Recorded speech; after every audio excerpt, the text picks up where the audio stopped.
Those 6 students say they had a right to protest, adding that none of their actions interrupted any academic activities. They'll plead their case inside of the Georgia State Capitol this morning. Now, in addition to those students, the Georgia chapter of the Council on American-Islamic Relations, alumni, Georgia elected officials, and even some university faculty will be speaking during that press conference. Now, this all stems from an encampment on campus where 25 people gathered to protest against the Israel-Hamas war. 16 of them were arrested. 6 of those students received disciplinary charges, but were also suspended from the university through this semester. The university has been standing by the suspension. In fact, UGA officials say the students were in willful violation of university policy when setting up that encampment. Now, just last month, we spoke with one of the arrested students who spoke about how this is impacting her life. I lost the chance to graduate with the class of 2024, which was hard, but I would be lying if I said I feel sorry for myself, just because there are thousands of students in Gaza right now who will never live to see graduation. I will be a much, much less proud graduate of the University of Georgia had none of this occurred. Back in July, there was a disciplinary hearing stating that those students would be on probation for the remainder of their academic careers at the university. Meanwhile, that press conference is set to start at 11. In downtown Atlanta, Asia Wilson, Atlanta News First. And so Asia gave you some context there as we are looking live here at the steps of the state capitol. We are expecting those 6 students again to speak at any moment now following their arrests during the campus demonstration against the Israel-Hamas war earlier this year. Again, they're asking for their disciplinary charges to be dropped. We're going to take you live into the state capitol as soon as their press conference begins.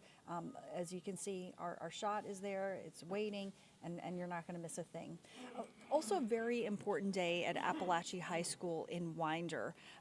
And today is going to be the first time that students and staff will go back inside Appalachian High School since the deadly shooting 3 weeks ago. They're being eased back into their daily routines today. This morning, the school will welcome those who are comfortable with returning to an open house, and classes actually resume tomorrow. Atlanta News First Sarah Hammond has more from Appalachian High School with a plan to return. This week, as students and staff return to campus for the first time, it is sure to be a difficult time. And the open house begins at 9 o'clock today for those who are comfortable coming back to campus. And when classes resume tomorrow, they'll only stay for a half day, and those half days will continue until October 4th. Once students and staff return from fall break on the 14th, they'll be back full time. But as for today, 9th graders can come to the open house at 9 a.m., 10th graders at 10, and 11th and 12th graders at 11 this morning to ease themselves back into being at the school.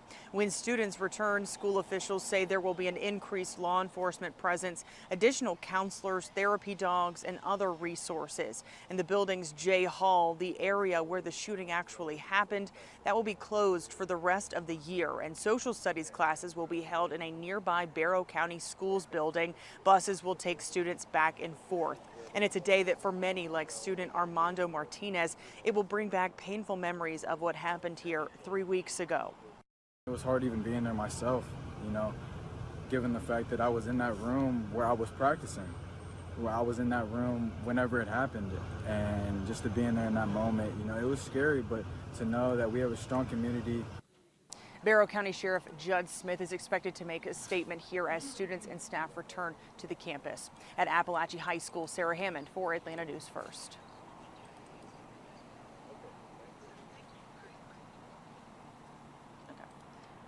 Hello. So, of course, we are following the latest with Appalachian High School, but at the same time, just want to show you the steps of the state capitol, where, again, we are expecting students arrested during the UGA protest to speak out at any moment now. So we're going to take you there live just as soon as that begins. And, again, these are 6 students who were arrested during protests earlier this year against the Israel-Hamas war. And they're asking their disciplinary charges to be dropped. Let's get to this report by my colleague Madeline Montgomery with a little more.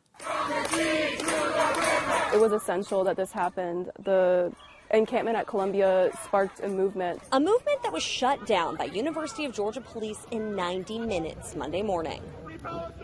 The force which was used and the quickness with which it happened was not necessarily something that everyone expected. Isabel Phillip is one of 16 protesters arrested. She feels violated to be arrested somewhere she pays tuition. Our admin shouldn't be sticking cops on us for doing something that's a basic right that we have. Peyton Hayes is UGA alum who was also arrested. My hijab was pulled off by police yesterday. It was pulled down my head, and I was begging the police to pull it back up, and they refused. Everyone who was arrested is charged with criminal trespassing. UGA sent a statement saying protesters were warned multiple times to relocate due to disrupting university activities and blocking sidewalks and buildings. The spokesperson for the university says police had no choice but to make arrests when protesters refused to move. Every UGA student who was arrested is now has an interim suspension,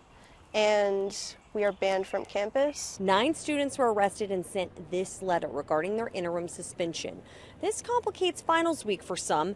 Phillip isn't sure if this means she can graduate. I don't know if I'll be able to walk with my classmates, which is really sad. UGA's graduation is generally pretty awesome. And looking live here at the state capitol, you can see some of the students gathered with others, advocates, allies.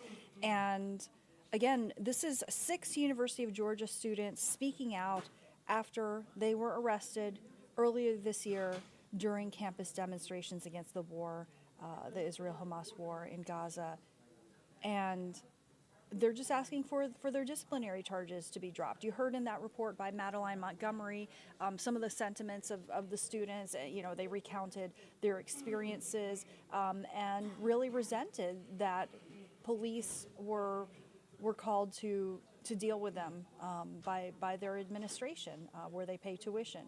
So, you know, a lot of emotion surrounding all of this, clearly surrounding the war. And the right to protest and the university's handling of the protests. So we're just waiting for these live remarks to begin at any moment now as we take this live look inside of our state capitol.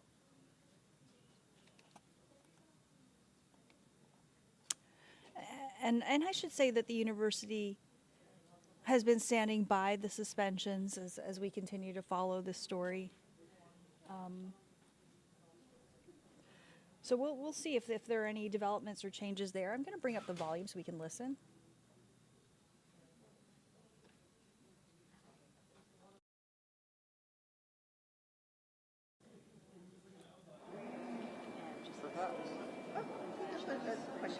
All right, so you can hear that ambient noise there as we're just waiting for that press conference to begin. But again, 6 of the students did receive disciplinary charges, but were also suspended from the university through this semester. And it all stems from an encampment on campus where 25 people had gathered to protest the war, and 16 of them were arrested. Again, the university has been standing by the suspensions.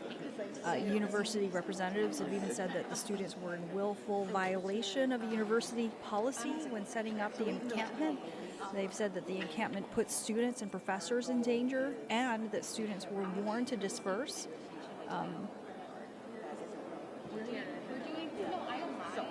Now, during a disciplinary hearing in July, it was ruled that those students would remain on probation for the remainder of their academic careers at the university, but that the students could appeal that ruling.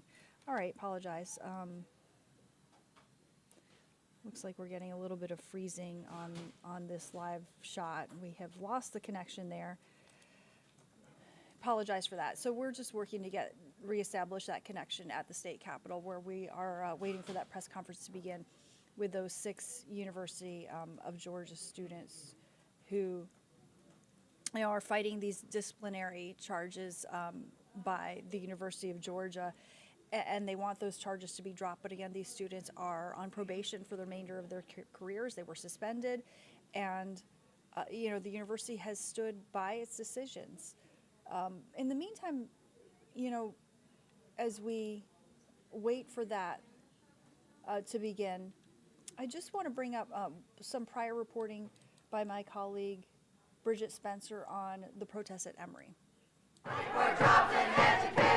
Not for Israel's occupation. It's now the 6th day of protests on Emory's campus. Things were peaceful Tuesday. I have a right to be here! A stark contrast from what unfolded last Thursday. We have to keep up this momentum and this pressure on our higher education institutions, but really all institutions across the country, demanding an immediate ceasefire. This comes on the heels of last week's protests when 28 people were taken into custody, the majority of them being students and faculty members.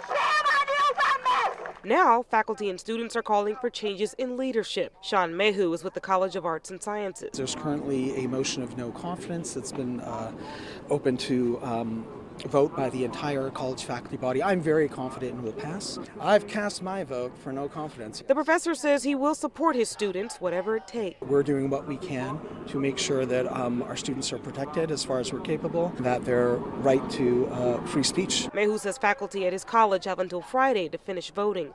Meanwhile, the Student Government Association is also considering allowing the student body to vote on their confidence in President Gregory Fenves.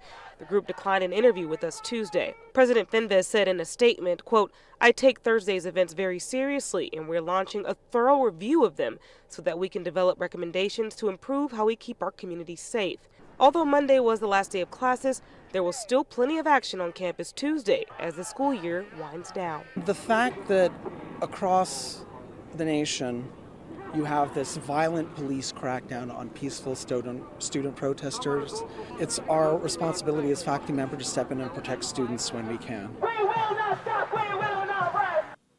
Yeah, and so that was earlier this spring. If you can imagine, it's actually been that long. And so here we are back live at the state capitol where, you know, obviously that report that we heard from Bridget Spencer pertained to Emory University, but there were also the protests at UGA as well. And, you know, fallout from all of these various protests and the arrests that happened during them. And in this particular case, again, we are focusing on these students who were arrested during the UGA protests who are speaking out and they're fighting for their disciplinary charges to be dropped.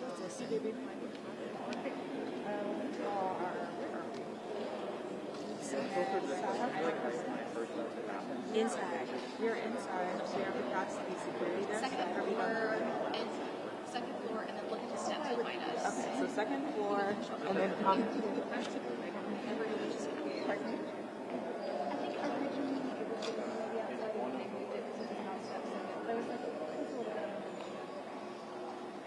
Circle the block. Okay, should we do a group picture? Yeah, let's do it. Okay, we're gonna do one more group picture, you guys, before we go live. Okay, y'all.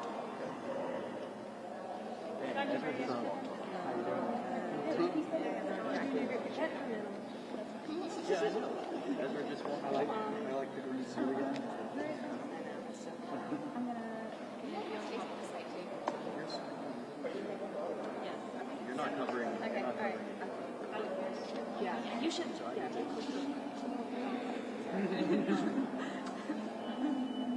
Okay, it's not okay. Just want you to be visible. Okay, so Yeah, Nadia, you want to go in and I can take a picture? okay, Ezra just Nadia, you should come too and make an Oscar picture. Yeah. To take a picture. Okay, ready? 1, 2, 3.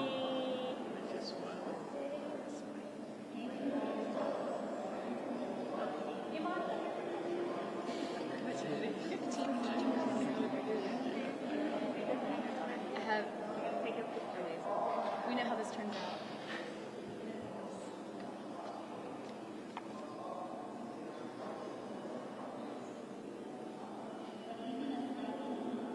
Thank you.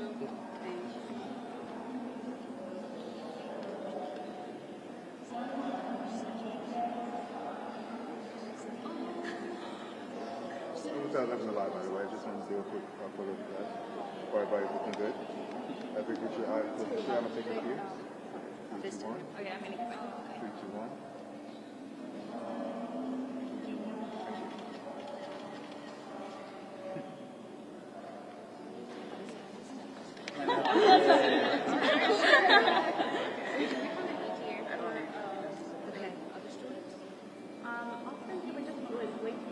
Yeah, we're just waiting on one last word. So we'll put her last. I think we should start. We'll switch Austin. So let's go over the order now. Yeah, about. Right. Okay. So me, Asghar, Sam, you're going after Asghar, Aisha. Wait, sorry, say that again? Sam, and then you. No, I thought it was No, because we're going back to the We're going back to the normal order. Oh. Okay, so Sam, Aisha, Mariah, Josh, Austin, and then if Zena's here. Okay. I'm going to switch on.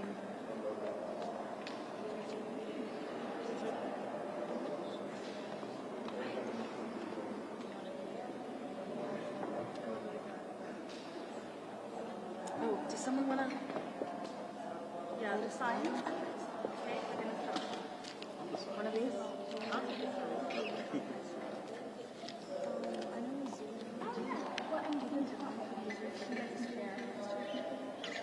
Okay, we're going live.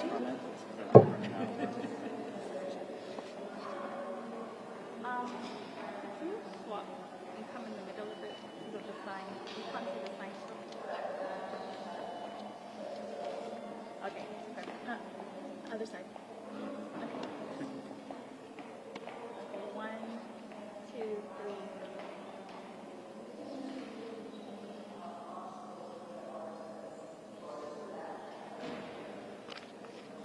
Good morning.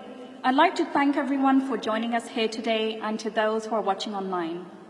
My name is Nazik Hanzada, and I serve as the Communications Manager for CARE Georgia. CARE Georgia is hosting this press conference today, and we are joined this morning by University of Georgia students who were arrested on April 29th during a peaceful anti-genocide protest on UGA's campus. We are also joined here today by UGA alumni and other advocates. We have chosen to hold the press conference here at the Georgia State Capitol, where Governor Kemp passed HB 1 to protect freedom of speech on Georgia University campuses. As he signed HB 1, he remarked, "Freedom of expression is one of this great nation's fundamental liberties." It is in this spirit that we are asking the University of Georgia to lift the harsh and unjust disciplinary actions and sanctions that it has imposed on these students. I welcome our first speaker, Asghar Mahmood, who is the Executive Director of CARE Georgia.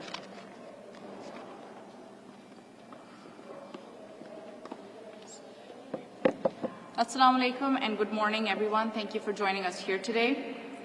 My name is Asghar Mahmood, and I serve as the Executive Director of the Georgia chapter of the Council on American-Islamic Relations, the nation's largest Muslim civil rights organization. Today, CARE Georgia stands together with UGA students who have been targets of UGA's anti-Palestinian, anti-Muslim, and anti-Arab discrimination for the last several months. We stand with these students to call upon UGA to drop charges against them and to reverse the extreme and unreasonable punishments they are being subjected to. These brave students have been targeted with harassment, discrimination, and extreme punitive measures simply because they practiced their right to free speech and spoke out against the genocide of Palestinians by the State of Israel. Over the last several months, UGA students who advocate for Palestinian human rights have been facing threats from fellow students and administration in a university that took a loud and clear stance against their Muslim, Palestinian, Arab, and all anti-genocide students. However, on April 29th of this year, UGA's pervasive oppression took a dark and violent turn. Students began a peaceful sit-in at UGA to call attention to the Palestinian genocide and to question UGA's financial complicity in it through its investments in Israel. Rather than addressing students' concerns, the university chose to brutalize its students. UGA called UGA PD, who proceeded to first target Black and brown students, threw students on the ground, tackled them, pinned them down, and arrested them, and even tore off a hijab from a Muslim student's head. UGA PD arrested 16 students that day. The UGA 6, the 6 students on whose behalf I speak today, have faced unprecedented punishment for that simple political demonstration. They were given less than 10 minutes to respond to notices of interim suspension, while many of them were still in custody or while their phones were still confiscated. As a result of trumped-up accusations of violence and this McCarthyistic witch hunt, students' lives have been left in limbo, resulting in great personal and economic harm. UGA has snatched away some students' housing, employment, and healthcare. UGA has withheld the diplomas of some students and has refused to allow them to graduate, suspending their progress. Other students are not allowed to enroll in further classes indefinitely. Some students have unreasonably harsh criminal charges against them that limit their day-to-day lives. All of these steps go beyond the pale. They are unnecessarily harsh and indicative of UGA's desire to suppress student advocacy that is anti-genocide or for Palestinian human rights. They indicate that UGA is intent on oppressing students rather than engaging with their reasonable demands. Today, we call upon UGA to drop the charges against these 6 students and to reverse the extreme sanctions placed upon them. We urge UGA to do the right thing and treat these students fairly rather than attempting to make an example out of them. UGA should not violate students' First Amendment rights, its own rules, and the Georgia Constitution just to suppress advocacy for Palestine. Thank you. Thank you, Oscar. Our next speaker is Sam Hamilton, who is a First Amendment attorney.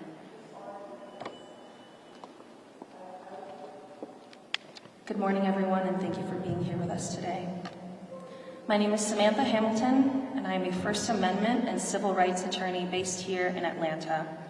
I have been supporting the individuals who were arrested by UGA police at the April demonstration for the last several months. We are here today at the state capitol, the seat of government for the state of Georgia, to remind UGA of its obligations as a state entity to protect free speech under the First Amendment, and also to remind UGA of the commitment the state of Georgia has made to the protection of free speech by passing the Forum Act.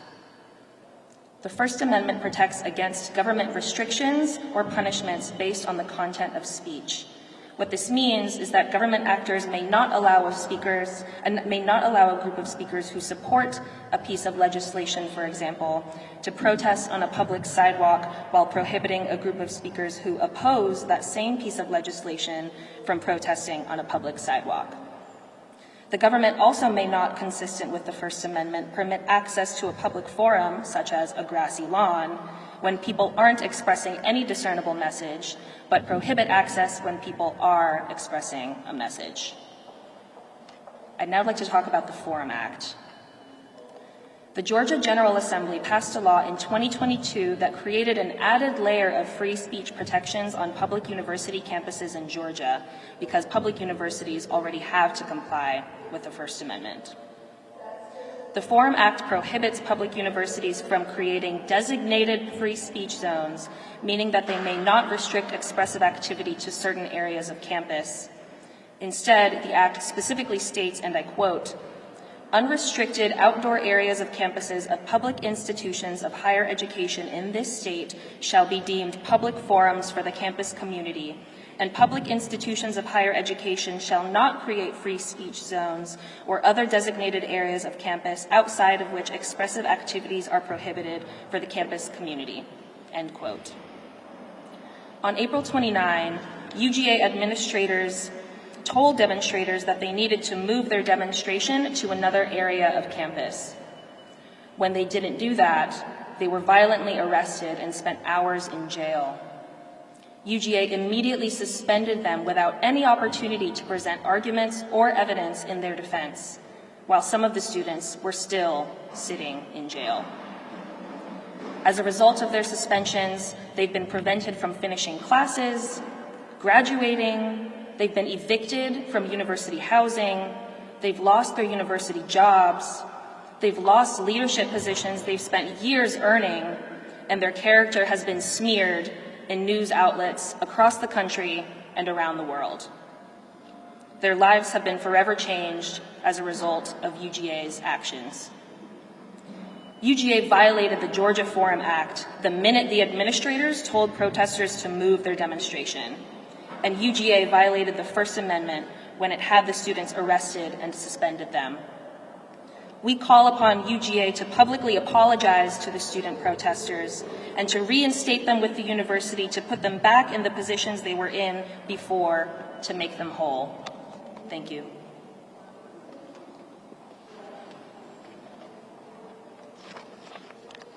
Thank you so much, Samantha. I now welcome Aisha Yaqub, who is the Executive Director of the Asian American Advocacy Fund, and she is also a UGA alumni. Good morning, and thank you all for being here. As a proud alumna of the University of Georgia, earning my Bachelor's of Arts in Journalism from Grady College in 2013 and my Master's of Public Administration from SPIA in 2016, I'm standing here today to voice my deep disappointment with the university's actions in response to the anti-genocide protests on campus. Instead of protecting the voices of students who are standing up against the genocide in Gaza and the illegal Israeli settlements in Palestine and across the areas, UGA chose to involve law enforcement, leading to the arrests of these brave students. My family is proud to have 4 UGA alumni, and we are continually invested in seeing the success of our university.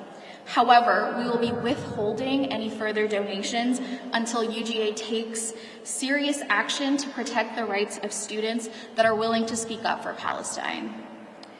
This success must include fostering an environment where our students are empowered to act according to their conscience instead of being punished for doing so. UGA should be a place where free thought and moral action are encouraged, not criminalized. The university prides itself on cultivating leaders, but leadership requires the courage to speak out against injustice and to stand on the right side of history. By punishing these students, UGA is sending a message that those who stand against oppression will be met with force instead of support. Over 1,200 UGA alumni, including myself and many of my family members, have signed a letter in support of students who stand with Palestine, defending their right to protest and express their voices without fear of punishment. We believe these students acted out of deep moral conviction and should be supported, not penalized. We call on President Moorhead and UGA's leadership to take immediate action to protect the rights of these students and to ensure that UGA remains a place where the pursuit of justice is supported and not suppressed. Thank you.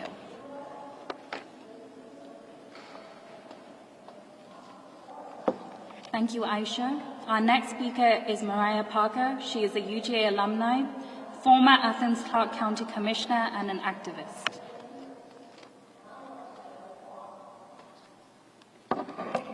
Thank you very much. My name is Mariah Copeland Parker, and I spent 7 years at the University of Georgia. First 2 as a master's student and research assistant in the linguistics program, and then 5 as a PhD student and teaching assistant in the language and literacy education program housed in Adderhold Hall.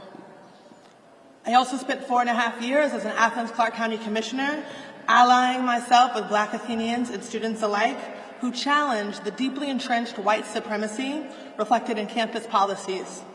And I saw again and again how the University of Georgia closes ranks to protect champions of racist segregation while scuttling the freedoms and dignity of people of color, just as they are doing with the punishments they have meted out upon these 6 students. This protection of racist segregation has been seen clearly in many of the university's decisions in the last decade. Their decision to protect the esteem of segregationists like Richard B. Russell, Henry Grady, and Omer Adderhold, for which my alma mater's building was named, whose names adorn the entryways of many prominent buildings on campus. They chose to uphold the legacy of these racists while burying the history of enslaved Africans who built the university and who they built their fortunes upon. Literally burying their history by building academic buildings on top of their remains, such was the case with Baldwin Hall in 1938. When those remains were discovered in 2015, they hastily reinterred them over the vocal objection of possible descendants like Fred Smith and Linda Smith. And the campus community and wider Athens community who marched, rallied, and occupied space to speak out for truth, reconciliation, justice, and reparation. So this fight that we are in now is nothing new.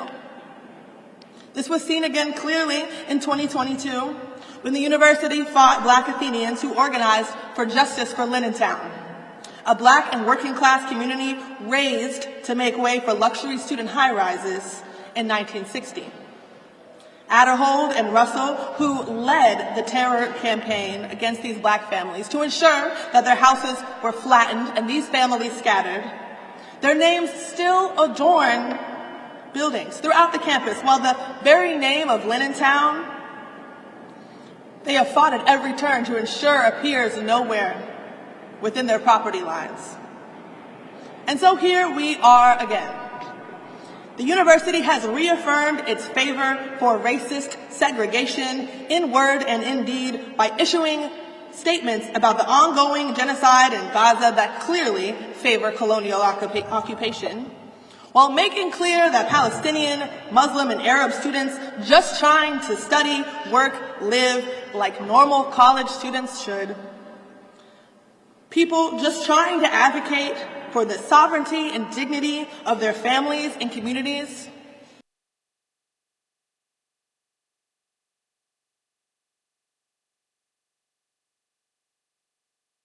With us. The university has an opportunity to begin reconciliation and repair for its many harms done to communities of color. Right here and right now, by dropping the charges that have been brought against these students, by protecting the First Amendment rights of all students at the University of Georgia, as the bare minimum, as the start to a pathway for them to join the 21st century in which we pursue progress, we pursue equity and inclusion, and we pursue justice. And so I commend the organizations and the students who have bravely brought forward this complaint. I am proud to stand with them, and I hope that the community continues to rally around them until victory is won. Thank you.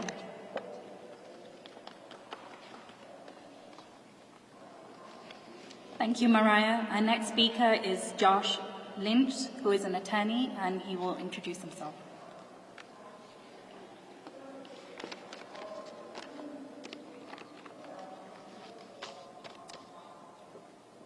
My name is Josh Lynch. I am an attorney and a graduate of the University of Georgia, and I represent two students who were unjustly arrested by UGA, suspended, and are part of the OCR complaint. From the start, UGA has taken an unreasonably heavy-handed approach which has reflected their bias. They made the decision to violently arrest the students who were demonstrating against genocide.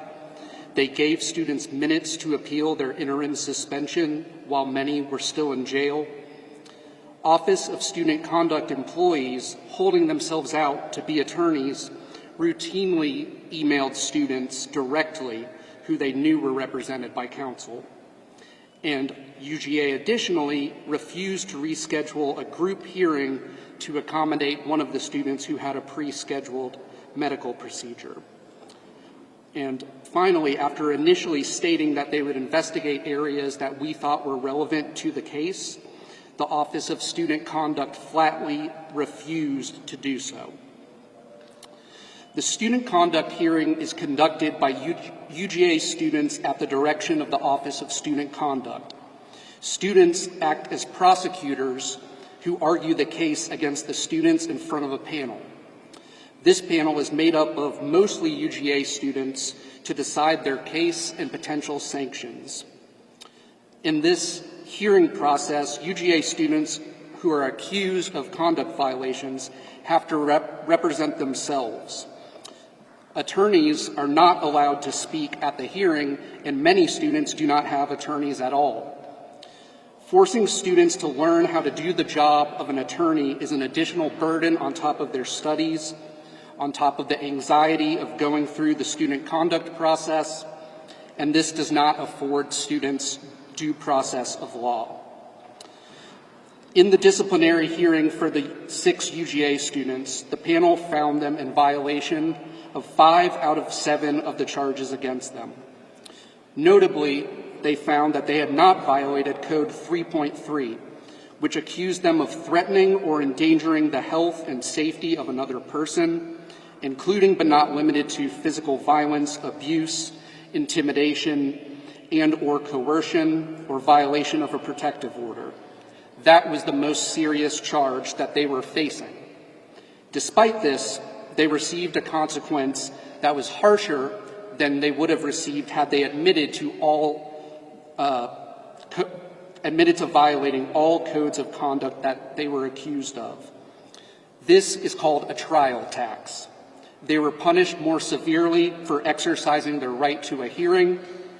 They were found and not to be in violation of the most serious charge against them, and they were punished more severely had they admitted to all the charges. This is a significant departure from how UGA last handled conduct of a similar nature in 2016. In 2016, a UGA student occupied a building on campus in protest of state policies which banned undocumented students from enrolling. That student was also arrested and charged with misdemeanor criminal trespass and told to write a 2-page paper after they were found in violation of the code of conduct. There was no interim suspension. There was no further suspension, which the UGA 6 students have received. We have appealed the ruling of UGA, but on appeal, UGA has doubled down. The appeals were ruled upon by Dr. Michelle G. Cook and President Moorhead, both of whom were signatories to a statement delivered to UGA students, faculty, and media announcing that the students were guilty of violating the code of conduct. UGA actually cited the dictionary to assert that this was not a conflict of interest. When students asked Dr. Cook and President Moorhead to recuse themselves and appoint an objective third party to decide their appeal. The UGA student conduct process has to be changed in order to afford students the due process rights that they are owed to by law. UGA claims to stand for the principles of wisdom, justice, and moderation, the pillars of the arch. Their student conduct procedure and actions in this manner show that this is nothing but lip service. We call on UGA to allow the students to return to classes and continue with their education. Thank you.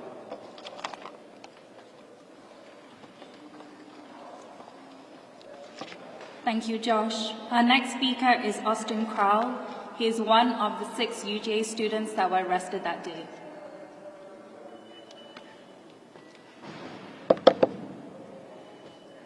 It should be no surprise to any of us that the University of Georgia has taken the side of Israel in its ongoing genocide of the Palestinian people. After all, the freshman high-rises, Russell, Cresswell, Brumby, were built on the ruins of the black neighborhood Lindentown, just as Baldwin Hall was built on the bones of slaves piled into unmarked graves. It should be no surprise to us that the UGA administration unleashed police brutality against us when the university has acted to shield the Atlanta Police Foundation, the architect of Cop City, from public scrutiny. Not only is Cop City reminiscent of Israel's Little Gaza, a replica of a Palestinian village used to rehearse genocide, but Atlanta police participate in yearly exchanges with the Israeli occupation forces through the Georgia International Law Enforcement Exchange, or GILEE. Daniel Silk, the former chief of UGA Police Department, participated in just such an exchange as recently as 2015. Given this, the notion that repression against dissent here bears no relation to Israel's oppression of the Palestinian people strains credulity. Just as UGA and the state of Georgia are attempting to monopolize violence by delegitimizing any and all forms of dissent, Israel is posturing as if its indiscriminate bombing and mass slaughter of Palestinians is counterterrorism, obscuring the history of the conflict and neglecting the right of oppressed and colonized people to resist by any means necessary. When we buy into any institution or state's delegitimization of dissent, we aid and abet its monopolization of violence and its weaponization of law and order to justify repression. Instead, we must recognize that resistance against occupation, genocide, and oppression in all its many forms is a moral imperative. Rather than being a deterrence, UGA's refusal to disclose and divest is an invitation to mobilize and to escalate. The City of Atlanta's refusal to cancel Cop City against the popular will of the people is an invitation to mobilize and to escalate. The United States' refusal to halt weapons transfers to Israel and its active involvement in stoking yet another regional war is an invitation to mobilize and to escalate.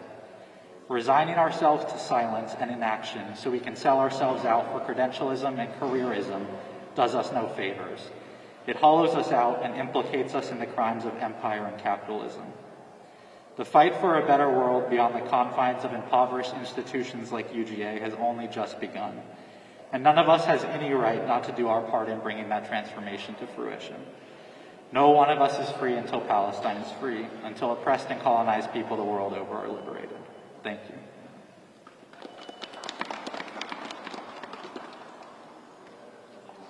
Thank you, Austin. Our final speaker is Zina Mohammed, who is a UGA student who was also arrested that day. Good morning, everyone. My name is Zina Mohammed. I am a student at the University of Georgia. I'm also a student who has been arrested, suspended, barred from campus, and marginalized by the university.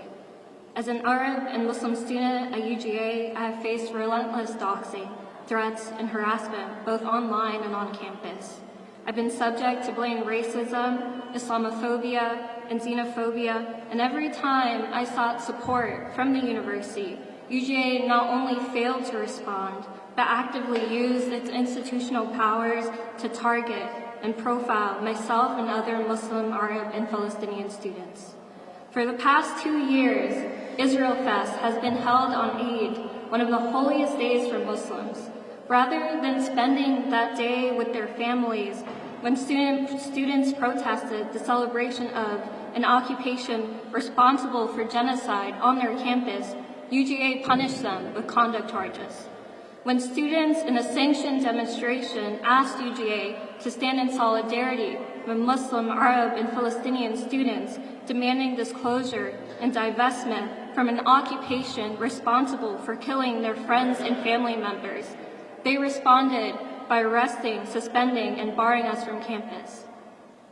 When a coalition of organizations continued to protest UGA's complicity on genocide and stood in solidarity with the students arrested and suspended, the university once again retaliated by conduct charges.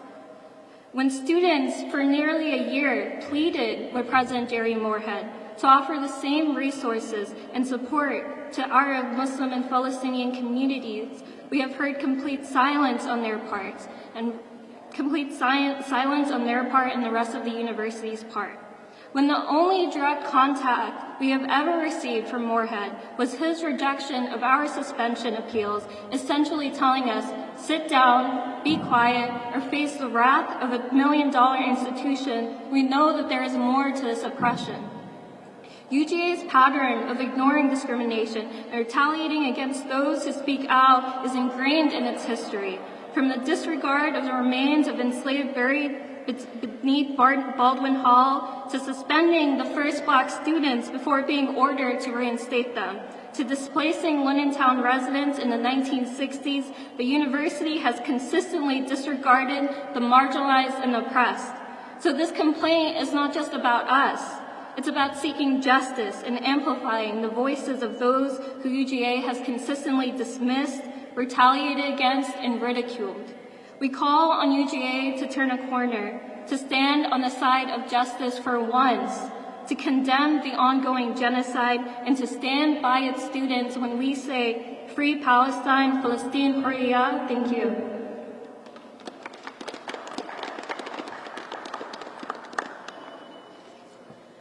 Thank you so much, Zina. This was the last of our speakers. We have now heard from the arrested UGA students, UGA alumni, and other advocates.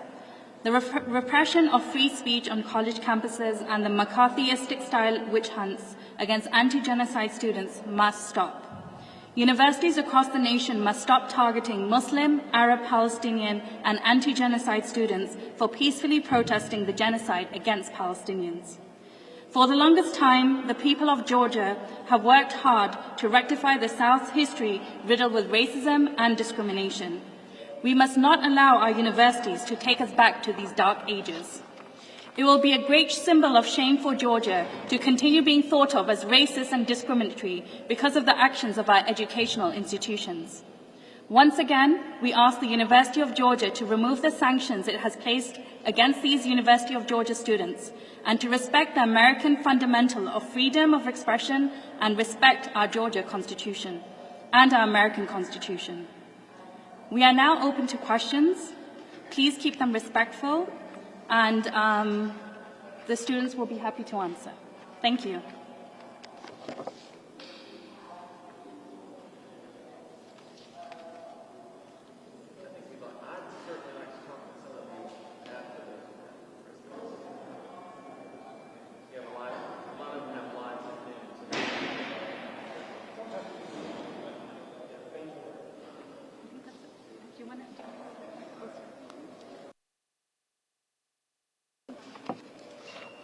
I think we're good. If I could throw in, this is a very general question you might speak with.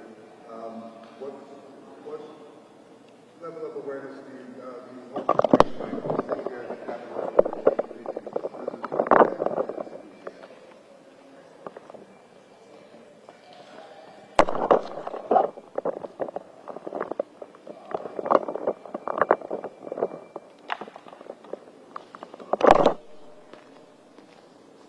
The question was,